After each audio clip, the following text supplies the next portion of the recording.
Hello, everyone. This is Jason Rogash. You're watching a video of Hillary Clinton attempting to wobble her way into a car, a van.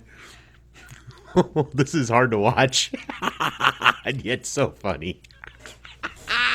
It would only been better if it would have been Bill Clinton. I'm going to show it on a loop. I'm just going to keep showing it over and over again and kind of commentate on it. You know, what's funny about this is I was originally going to title this video Stop Laughing and Help Grandma into the car. Help Grandma into the van. Because that's what it looks like. People have to remember Hillary Clinton is a grandma. She's a grandma. Normally men and women of her age, and Donald Trump's age too roughly, but men and women of her age are retiring. They're thinking about no, she wants to go into a more challenging, more difficult, more strenuous type of job. And you feel like, the reason I find all of this funny, I know she's collapsing here because her campaign said she had pneumonia. Friday they said she was diagnosed with pneumonia. So she's looking a little wonky here as she, oh man, that video is tough to watch. It's kind of like watching, it was kind of like watching George Bush Sr. throw up on that Japanese guy. But she, you get the feeling, why I find all this so funny is you get the feeling that she's just running for president as an exclamation point on her resume.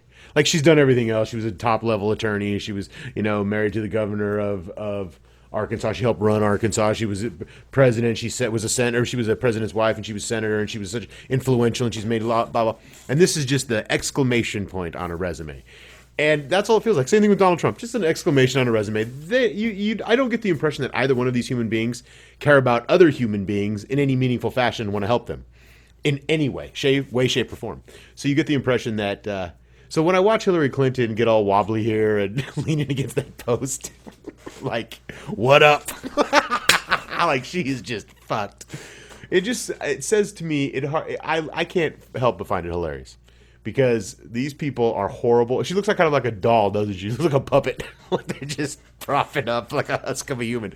And you know what? Stop laughing, goddammit. Show some respect and help Grandma in the van. That's what it was. But at least she got to kick it at Hillary at Chelsea's house in New York. That's nice. So she got to spend some quality time with her grandkids. Oh, Tim Kaine.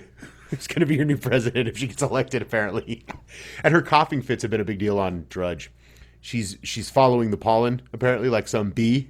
So wherever she goes is pollen. There's pollen everywhere. She's always in a suspended state of spring wherever she goes. Even in February, it's spring wherever Hillary Clinton is.